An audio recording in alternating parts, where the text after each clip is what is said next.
안녕하십니까. 2024년 7월 25일 최병훈 팩트 시작하겠습니다. 어제 저녁에 용산 대통령실에서 당정 화합 만찬이 있었죠. 윤석열 대통령이 이제 한동훈 신임 국민의힘 대표를 비롯해서 최고위원들, 그 다음에 여기에 원희룡, 나경원, 윤상현, 이른바 낙선자들까지 같이 불렀고요. 그 다음에 이제 용산 대통령실에 뭐 실장, 수석, 뭐 이렇게 해서 무려 27명이 만찬을 했다고 합니다. 뭐 낙선자들까지 불렀다는 거는 뭐 당선자와 낙선자가 힘을 합해서 그 화합으로 가고 서로 적대시하지 말자, 원팀 아니냐, 뭐 이제 이런 걸 강조하기 위한 뜻이었다고는 하지만 저는 함께 부르는 거는 좋은 기획은 아니었다. 제가 어제도 말씀드린 적이 있었죠. 6시 30분부터 해서요 8시 30분까지 한 2시간 정도 이어졌다고 합니다. 근데 여기에서 이제 나온 윤석열 대통령의 말, 그 다음에 한동훈 대표의 말, 뭐 이런 것들이 이제 오늘 아침에 여기저기에 보도가 됐죠. 뭐 다들 좋은 말입니다. 윤석열 대통령이 한동훈 대표를 외롭게 만들지 말고 많이 도와주라, 이렇게 참석자들한테 얘기했고요. 한동훈 대표는 대통령을 중심으로 뭉치자, 뭐 이렇게 얘기를 했고, 뭐 둘이 러브샷까지 했다고 합니다. 윤 대통령은 맥주, 한동훈 대표는 뭐 제로콜라, 뭐 이래서 러브샷까지 하고, 여기에서 또 윤 대통령이 당내 선거는 끝나면 다 잊어버려야 한다. 앞으로 어떻게 하면 잘할까만 생각하자. 리더십을 잘 발휘해 당을 잘 이끌어주기 바란다. 이렇게 한동훈 대표한테 얘기를 했고, 한동훈 대표는 윤석열 정부의 성공과 정권 재창출을 위해 노력하겠다. 대통령을 중심으로 뭉치자. 그리고 이제 윤 대통령이 또 참석자들한테 하나가 돼 한 대표를 도와줘야 한다. 어려운 일이 있을 때 혼자 해결하도록 놔두지 말고 도와달라. 뭐 이런 얘기. 자, 그러면 이제 여기서 어저께 나온 얘기들을 전부 다 종합해 보면 뭐 당정 갈등이 언제 있었어? 윤한 갈등은 뭐야? 뭐 이런 느낌이 들죠. 근데 여기서 이제 윤석열 대통령이 과거와 달라진 점, 뭐 이제 작년에 3.8 전당대회 때 김기현 지도부가 들어설 때의 과정은 뭐 여러분이 아실 테고요. 자, 그리고 나서도 전당대회 닷새 만에 이제 저녁 3월 13일에 전역을 했습니다. 근데 이거는 전당대회 바로 다음날 이제 잡아라, 이렇게 해서 했다는 거고요. 또 이번 전당대회는 3.8 전당대회의 과정과 달리 뭐 일부 물론 용산에서 개입한 것들이 있죠. 그러나 적극적인 개입은 아니었다. 판을 완전히 뒤집기 위한, 물론 뒤집기가 불가능했다는 판단을 내릴 수도 있지만, 그러나 그렇게 해서 최대한 노력을 해서 완전히 전당대회가 끝난 뒤에도 회복할 수 없는 국면까지 가는 사태로 몰고 가지는 않았다는 점에서 윤석열 대통령이 달라졌다. 왜 달라졌을까? 현실 인식이 있었다. 저는 그렇게 봅니다. 이게 과연 뒤집을 수 있는 판인가 하는 데에 대한 자신이 없었다는 거죠. 그건 여러 가지 의미가 있을 수 있습니다. 총선 완패의 책임. 저는 뭐 늘 7대3이라고 얘기를 합니다만은 뭐 윤석열 대통령이 한 70%는 있죠. 그렇기 때문에 당원들이 그런 생각을 가지고 있을 것이다.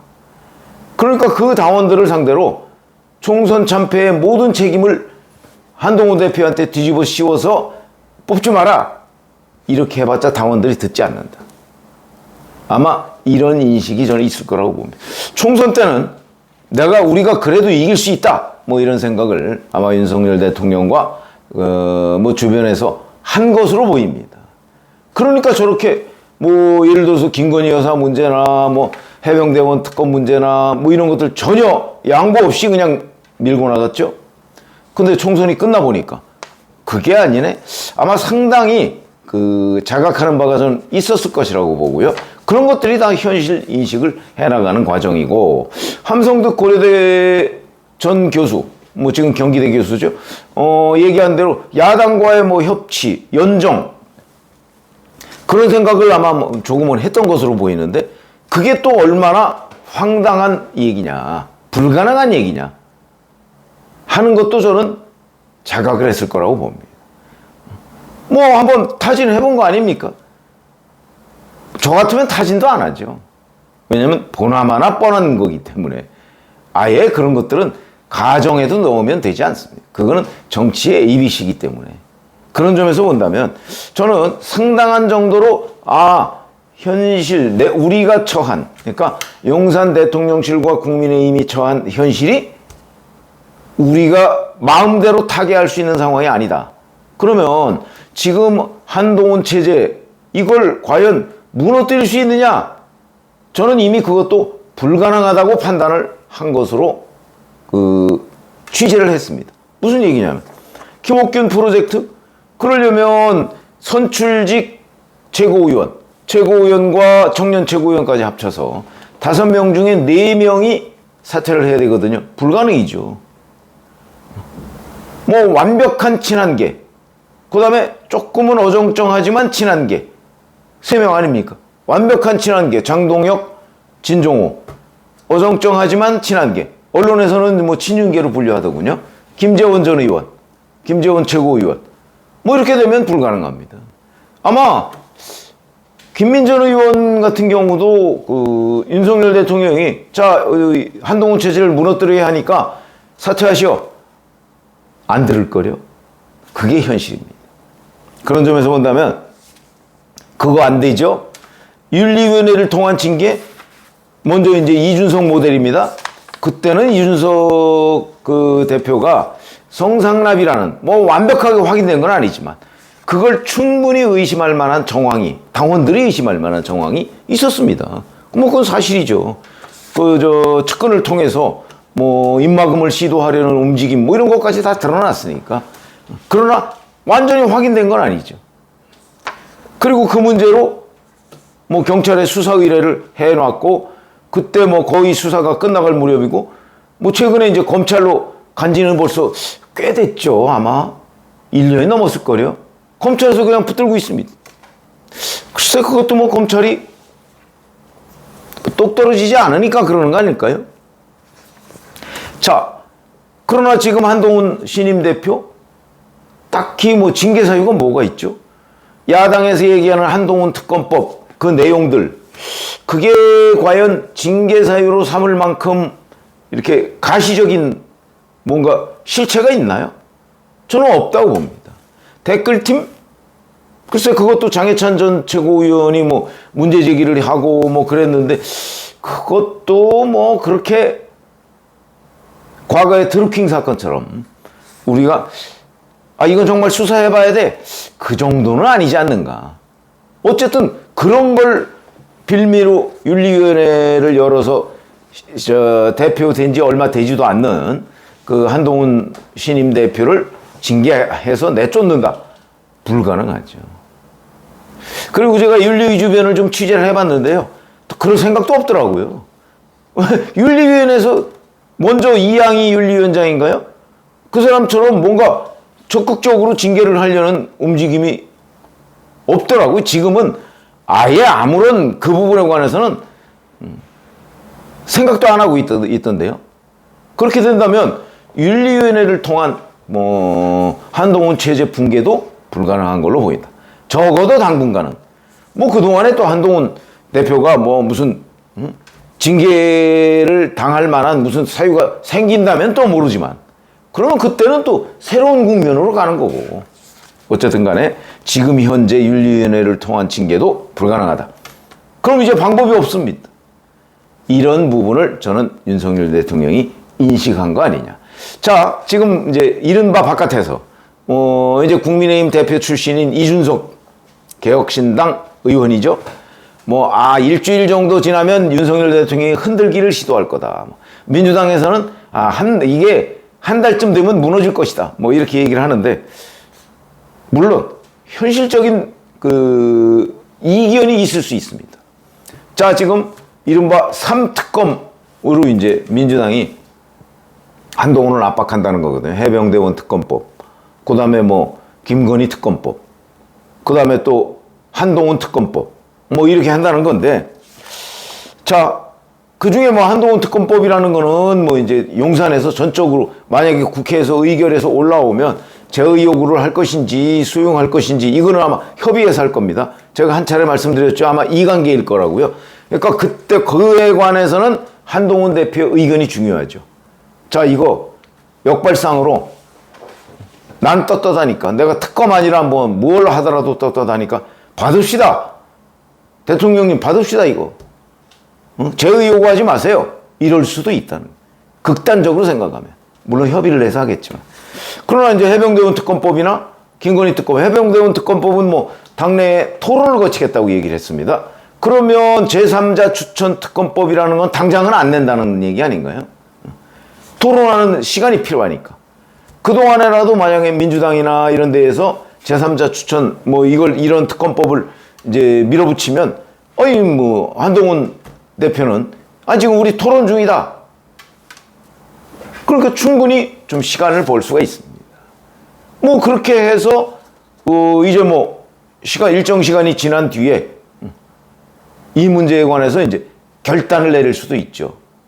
뭐 윤석열 대통령도 지금 뭐 완전히 반대인 것처럼 논평하는 사람들이 많은데 아니 2달 전에 그 취임 2주년 기자회견 때 만약에 공수처 수사 결과 의문점이 남는다면 내가 먼저 요구하겠다.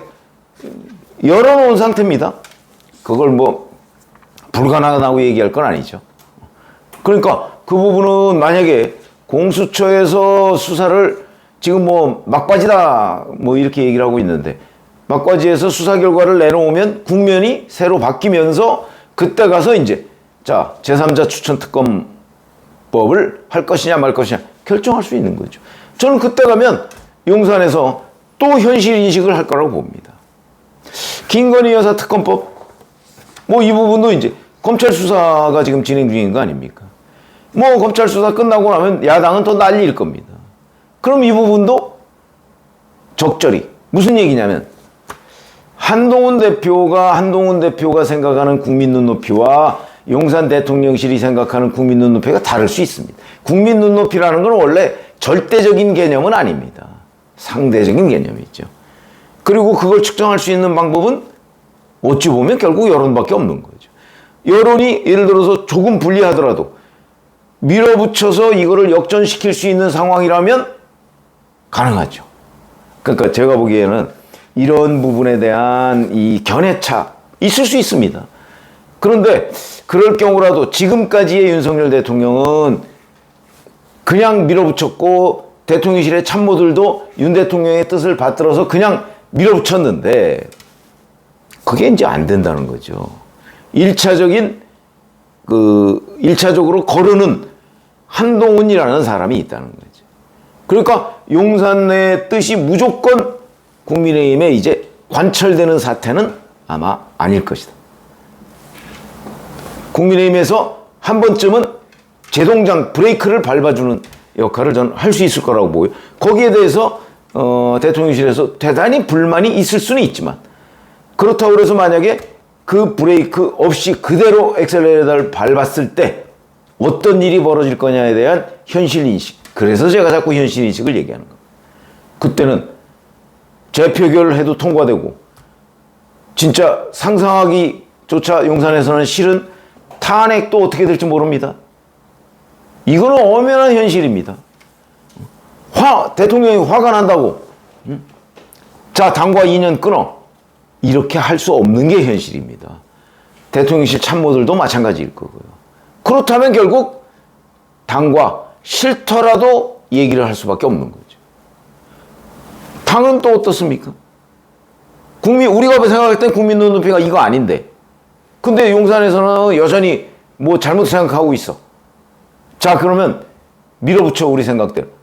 그렇게 할 수 있나요? 다들 현실적으로 이 당과 그 대통령실이요 싸울 때 싸우더라도 함께 가지 않으면 안 된다는 그 공감대가 이제는 생긴 겁니다. 어제 뭐 만찬이 2시간이다 그러면 이거 짧은 시간입니다. 그러니까 아마 어색한 기운, 그리고 독대도 없었다고 하거든요. 그러면은 이 어색한 기운이 해소됐다고 보기 어렵습니다. 그러나 지금부터는 이제 다 현실이 됐다. 탄핵이든 뭐 이런 것들이 다 현실이 된 겁니다. 한동훈 대표도 그걸 알아야 하고, 민주당에 따라가서 대통령실 압박만 한다고 될 일이 아니다, 이게. 대통령실은 더욱더 현실을 알아야 되는 거죠. 지금까지 했던 대로 그대로 윤석열 대통령이 밀어붙였을 때 어떤 결과를 가져올 것인가에 대해서, 어떤 파국이 올 것인가에 대해서 이제는 시뮬레이션을 해봐야 됩니다.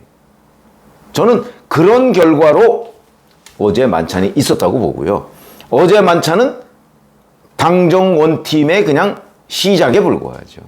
앞으로 각종 특검법을 통해서 훨씬 더 현실화가 될 것이고요. 그 현실은 훨씬 더 지금보다 험난한 폭풍일 겁니다.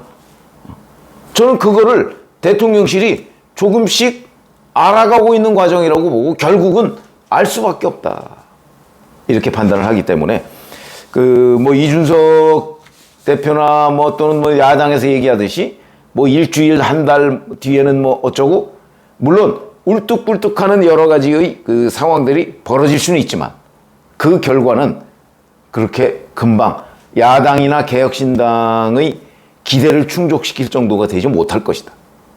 현실이 있기 때문에 이렇게 이제 제가 말씀을 드리고요. 저도 뭐 안 될 것이다, 뭐 이렇게까지 제가 무슨 확신을 해서 그 기대를 담아서 얘기를 하지는 않습니다. 그냥 객관적으로 중립적으로 볼 때 지금 제가 판단하기는 대통령실이 현실을 깨닫기 시작했다. 근데 이 현실은 굉장히 냉혹하다, 대통령실의 생각과는 조금 다르다, 저는 그걸 알아가기 시작했다고 봅니다. 그 결과가 어제 만찬이고요. 이거는 조금 시간이 걸릴 것이다. 완전히 풀어지기까지는. 뭐 최종적으로는 완전히 안 풀어질 수도 있죠. 이 상태로 계속 갈 수도 있습니다. 그러나 어찌됐든 이게 파국을 맞는다는 거는, 그러면 그거는 굉장히 어렵다는 거죠. 그런 말씀을 드립니다. 고맙습니다.